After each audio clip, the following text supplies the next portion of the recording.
Time now is 5 o'clock. That's loud. South King Fire Board of Fire Commissioners meeting, April 26th. I'll call the order. Chief Anderson, please, pledge allegiance.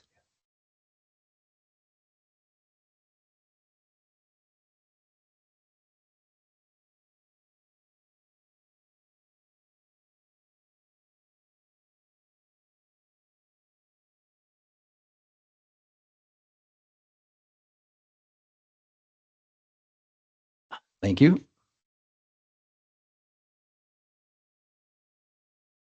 On our agenda, we have approval of minutes from the regular board meeting on July 29th, 2025. I'll move approval of the board meeting minutes for July 29th, 2025. Motion by Commissioner Gates. Is there a second? I'll second. Second by Commissioner Vadino. Any discussion on the minutes?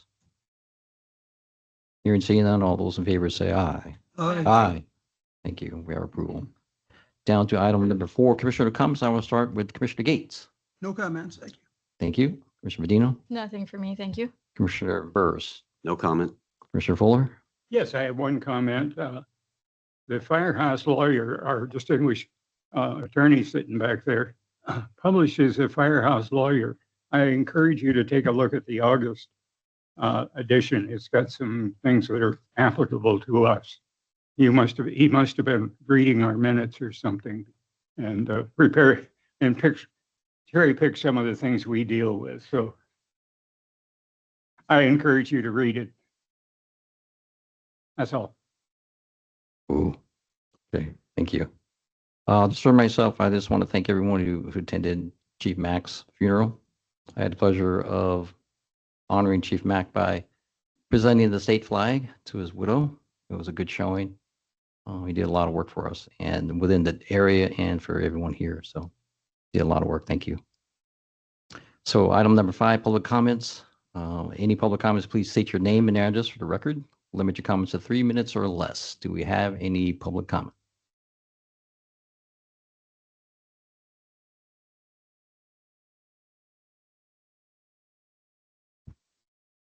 Hearing and seeing none. Thank you. That's closed. Item number 6, Commissioner Committee reports. Do we have any Commissioner Committee reports other than that was on the reports? The packet. Commissioner Vadino?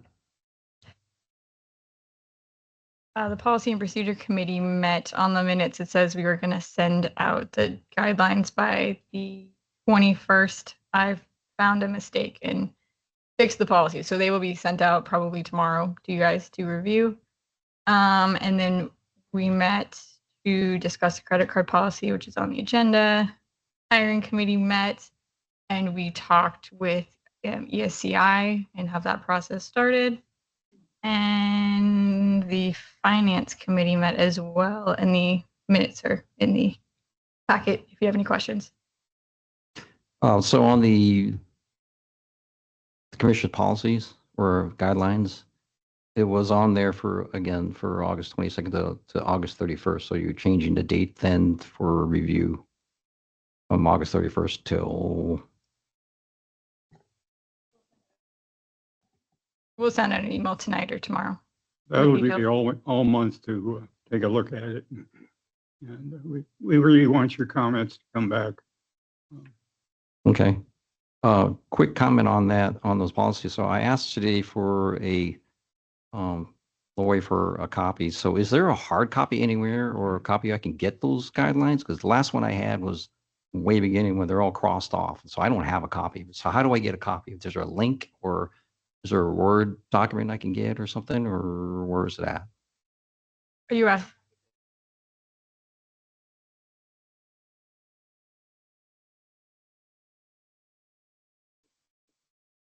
Okay.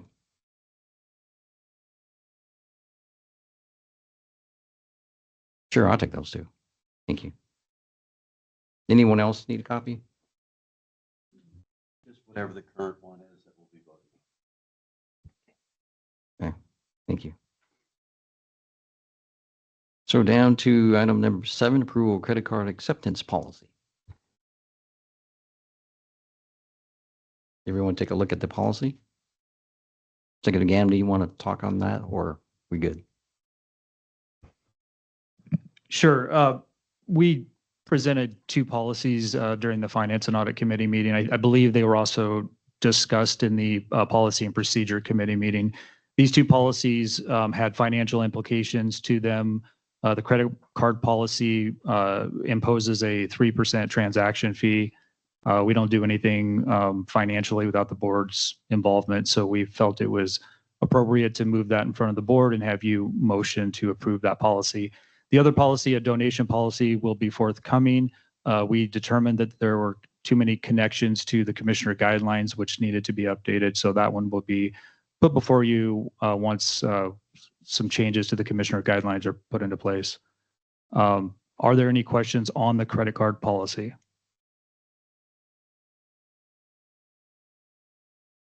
It's complex enough, nobody can sneak through it. Well, we have a lawyer and a finance manager who is good at developing policies. So if you have any specific questions, they're right behind me if you want to ask. I'm kind of with you. Were there any major changes? I had a hard time really understanding. No big changes? No. Okay. Any other questions? Not, I will entertain a motion. I move to approve the credit card policy. Motion by Commissioner Medino, is there a second? I'll second. Seconded by Commissioner Burrs. Any other discussion on the motion on the table to approve credit card acceptance policy? Hearing and seeing none, all those in favor say aye. Aye. Thank you. We have approval. Item 8, administrative professional building renovation bid.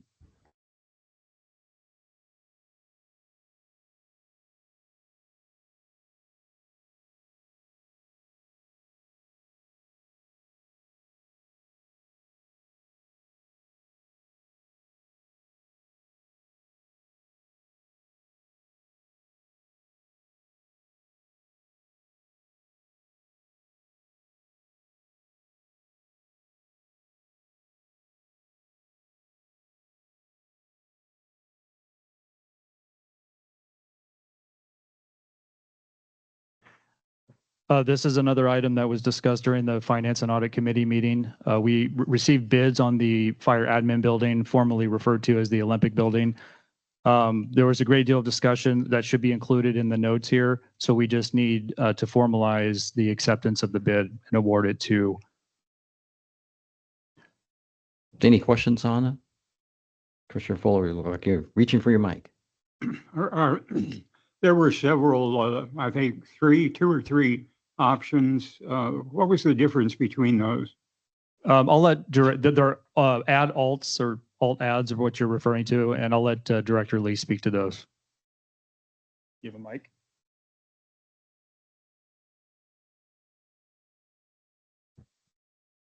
Commissioner, can you hear me? Oh, yeah, there we go. You can hear me. So the ad alt is short for additive alternates. And so we had a base bid that included the tenant improvement for the first floor. What was that? He's coming over the speaker.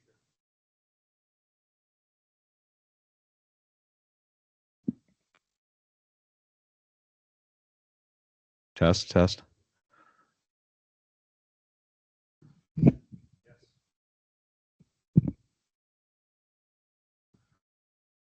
Okay, start over. So if you didn't hear me the first time, the ad alt is short for additive alternate, and we have 3 of them, but we'll start with the base bid. The base bid is included the tenant improvements for the first floor by and large in the bathrooms. Ad alt 1 is the upstairs multi-purpose room with the kitchen.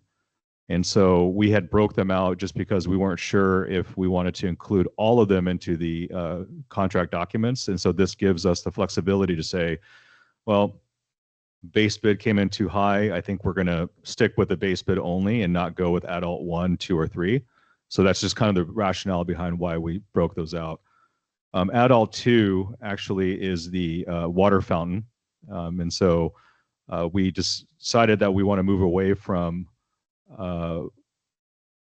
decided to move away from, what was that? Sorry. water dispensers, so like the Crystal Springs. And so we looked at potentially removing the water fountain upstairs and installing one with a water filter, and that came out to about 12,000. Add alternate 3 is 8,000, and that would be replacing a men's urinal with a toilet, just because we have so many occupants in first floor that we felt it was a good move of just swapping the toilets at that point. Does that answer your questions? Yes, thank you. Okay. Any other questions? Commissioner Lee, I had a question and then maybe the committee too. So in choosing, so the bid we have in front of us, we read, is that one, that's the one you're looking for? That's the one you're accepting? Yeah, that's correct. The Boyce construction at $3,289,500 as a base bid. Okay, so at the end there, when it talks about apprenticeships and using those folks, local folks, how do you make sure that they do that? Number one. Number two is, have you looked at whether those companies are all unionized or they're not? Or they use part union or not union work?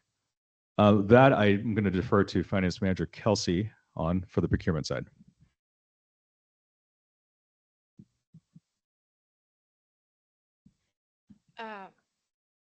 So they have to submit reports to L&I on the apprenticeship and the percentage that they're using. So they have to be understood that they have to be in an apprenticeship program in order to bid on a public works project over $2 million.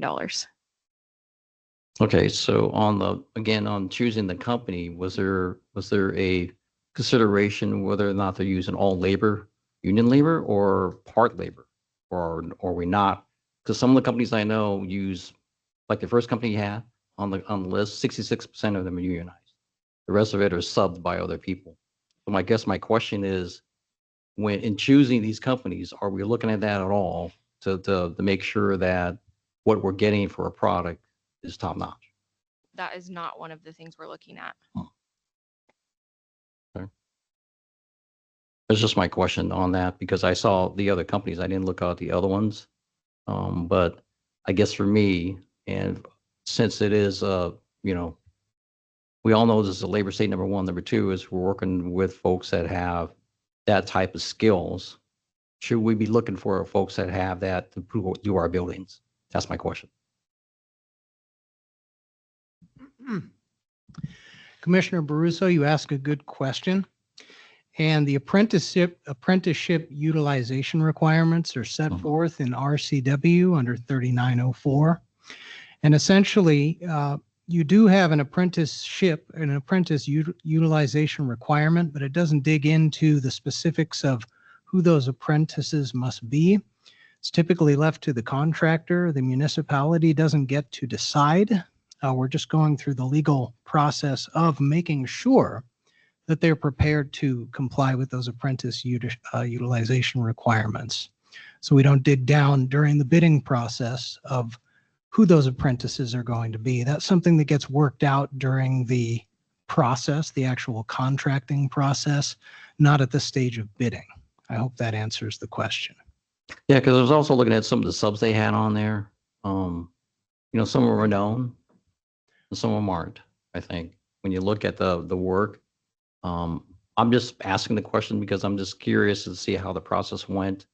And number two is, are we, again, looking at what we have in front of us as membership and union work here? Should we go for a shop that's more unionized than not? That's all I'm asking. And then apprentices too, I know that some of the requirements should be for using local apprentices. And so that's the other thing we want to look at too, maybe talk about that at maybe a future time or whatever we want to do. Trying to look at that to be able to put the workforce together that's in our local community itself. That's all I'm just asking. So just kind of look at that.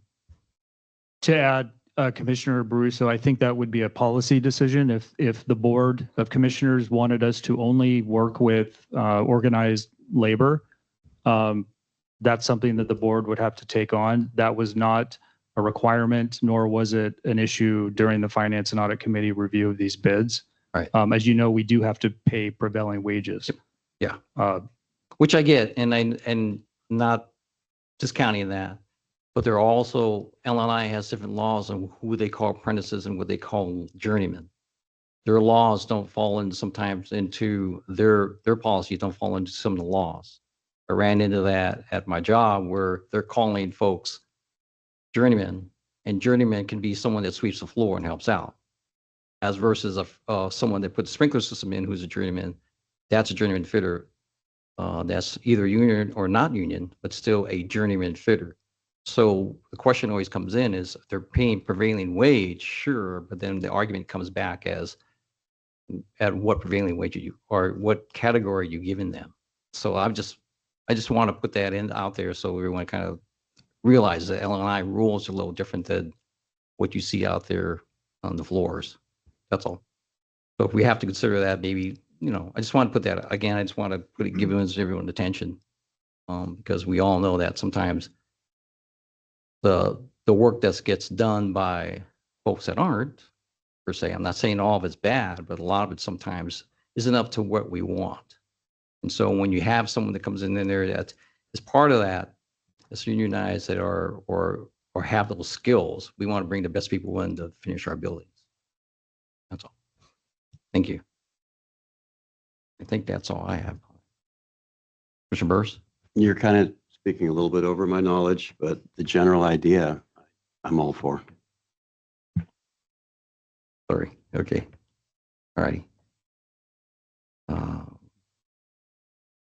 We need a motion on this at all? Okay, thank you. So I will entertain a motion for administrative professional building renovation bid to be accepted. For motion?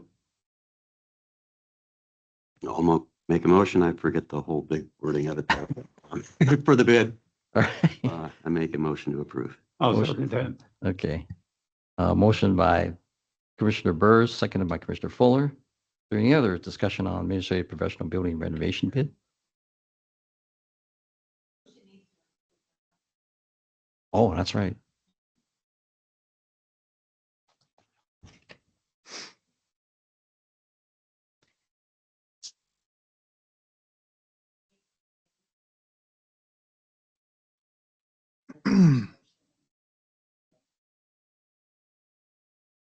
I'll just go and disregard the first motion. Make your motion. You want someone else to make a motion? Withdraw the motion. Make sure you have the right wording in the company in there.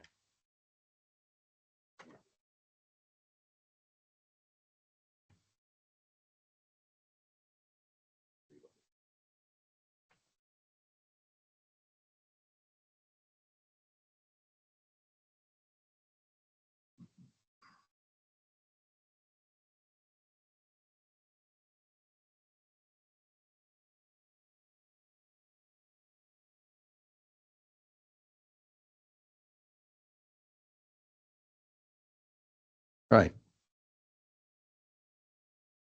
So I'll make a motion to award Boyce the contract for the renovations of the former Olympic building. Right. I'll second. All right. Motion by Commissioner Burrs, seconded by Commissioner Medino. Is there any other discussion on the motion on the table? All right. Hearing seen none, all those in favor say aye. Aye. Thank you. Voice has that. Down to item number 9, the administrative team report.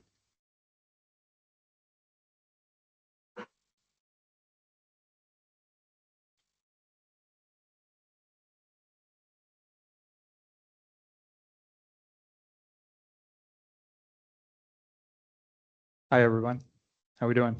Great. Good. Okay, I'm going to keep my report short tonight. It's last meeting of the summer, and our attorney has a hard cut at 6:15, so I want to respect his time and other commitments. Couple of things. Congratulations to Chief Michaels and Chief Sukul. I was actually prepared to say that they weren't going to join the meetings until next month, but Chief Michaels is here with his son Devin tonight. Congrats. We've had a lot of meetings already in the last week or two since the announcement. I know that both are super excited as they learn more about what's going on. They get to take a peek under the hood and see that there's a lot of opportunity, a lot of things to take on. And I know that they're both really excited. So we're happy to have you. And next week they assume their positions on the administrative team as assistant chiefs. So congratulations. Just after the commissioner report, the staff report was written, we had received an email from the city of Des Moines indicating that they had discovered that we hadn't been paying for our slip down at the marina.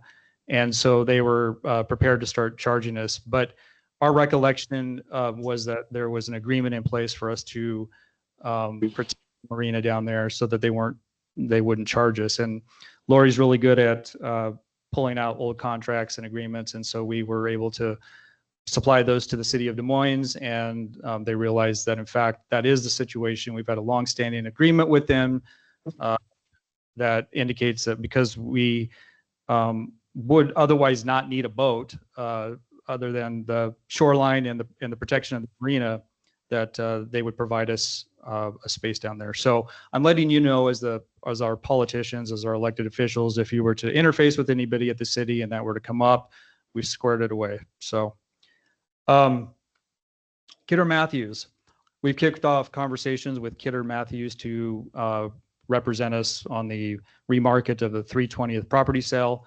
and property acquisition for a future fire station. And I will say that we have been pleasantly pleased, surprised with the proactive approach that Kidder Matthews has taken. In hindsight, everything that we did the last few years with Heartland was more in a reactive state where we were putting it on the market and then letting the buyer sort of dictate what was going to happen, and we get in front of the board and have to respond and react constantly, as opposed to a new approach with Kidder Matthews where we're getting out in front of this, working through all of the possible issues so that Hi, Daddy. Hi, Mommy. Hi. What are you doing?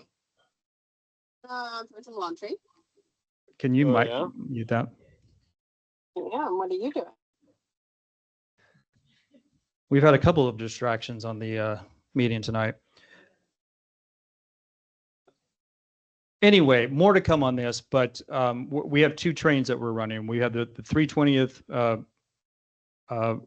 market, and then we have new property. And so for the new property acquisition, we don't need a contract in place. But for putting the 320th property on the market, we will need a contract, and Kidder Matthews is currently working on sending us a proposal. So, Have we found another chunk of property for Station 60? So we have found several, and that's one of the awesome things about having Chief Michaels joining our team. He and Director Lee have been working with Kidder Matthews, and I know that they're looking at multiple properties. Off the top of your head? What did I say? Oh, I'm sorry, Sukul. Sorry, guys. How many? 4 or 5 that we're looking at?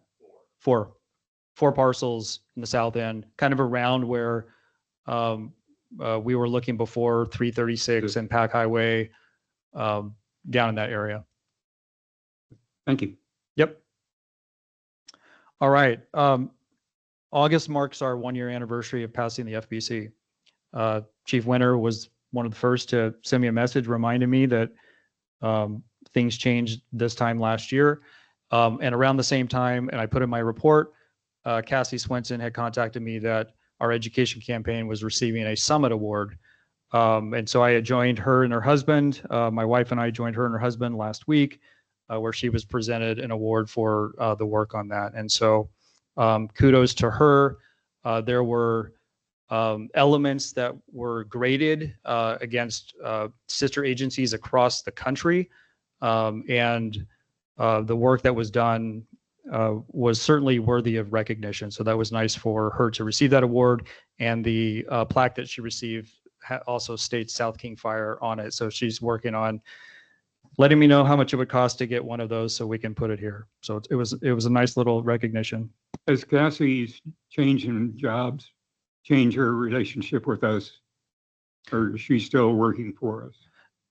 So she's a consultant for us. And in fact, today I signed an extension on her public relations contract that we have with her. So she's still working with us. Thank Yep. thank you. Okay, we completed the bond funding, reviewed 19 documents with tons and tons of pages. As I responded to them today, it's like buying a house. But we expect to sign papers between tomorrow and next week. Some of those documents need to be notarized. And Chair Baruso, you'll have to play a role in that because you are listed on some of those documents. But we expect to get funded next week. So Plan B is in full motion. I thought Chief Smith might be here tonight. I was going to say this is his last commissioner meeting. Regardless, it's his last commissioner meeting. He retires in September. He's going to be burning some vacation after next week. So if you get a chance, please congratulate Chief Smith on his retirement and his new ventures. And then finally, I think I shared with the board, but just publicly, our HR benefits administrator, Mary Stevens, has also announced her retirement from the organization come the end of October. So working with HR right now, what the future structure of HR looks like, we'll go from there. I paid the price dearly for neglecting to ask if there were any questions about the staff report last meeting. So are there any questions about the staff report?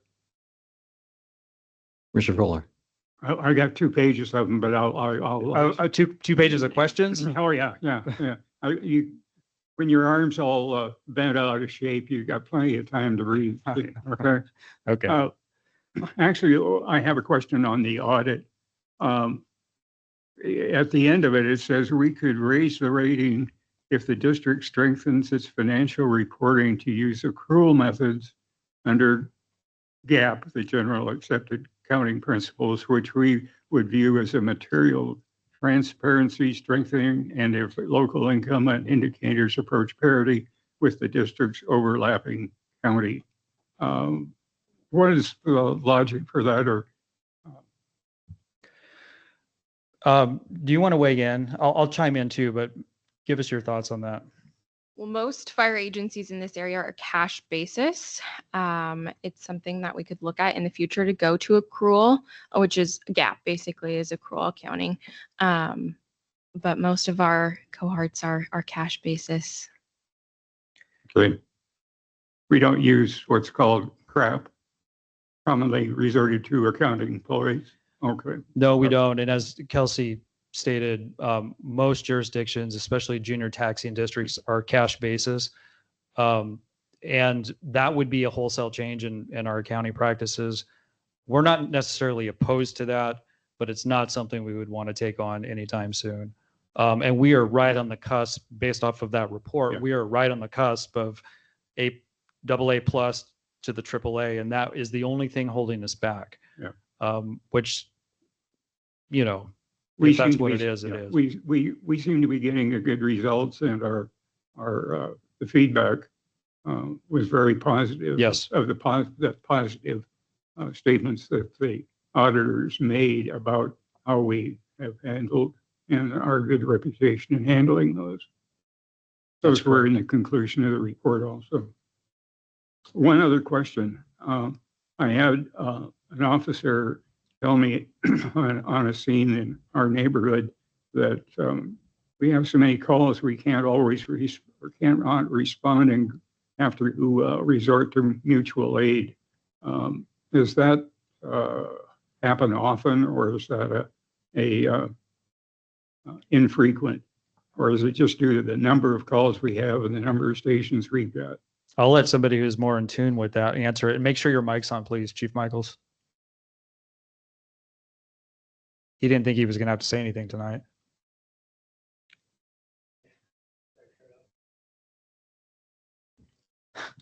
All right, is that on? Yep.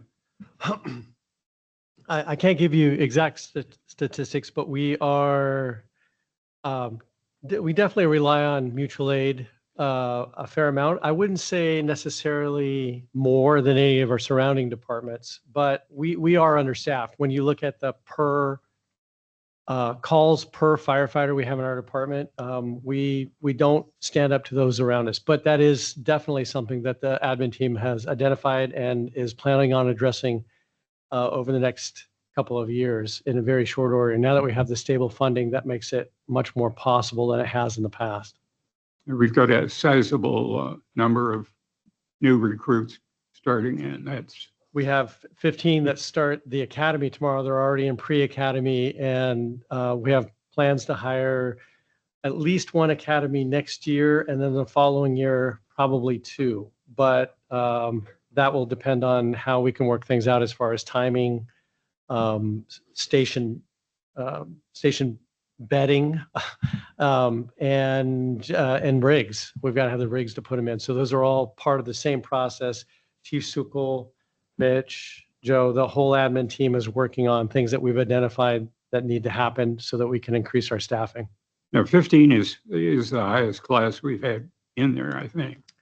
I want to say once we were 16. No, that's close enough. Several years ago. That was in Craig's time too. Do you remember the number? Okay. Anyway, it's a large class, and that It is. reflects what we need is more boots on the ground. Yes. And like I said, we may have to do a year or so of more than one class during a year just for academy availability to reach the numbers that we think we need to be at to get our calls per firefighter down to where they should be. Thank you. There's a request right now from the chiefs to adjust from the annual process to a semi-annual process. We'd have a process and then have 2 academies a year. And we do expect, in order to add more units to the street, that we're going to have large hiring pools for the next several years. But as Chief mentioned, we also are simultaneously trying to figure out where they're going to sleep. Wondering about that. Any other questions? I'll stop by and ask them. I'll ask each individual Okay. that reported later on. They're just detailed Okay. curiosity. Just one curiosity, the new engines are there. Do you have a timeline on when they might be in service?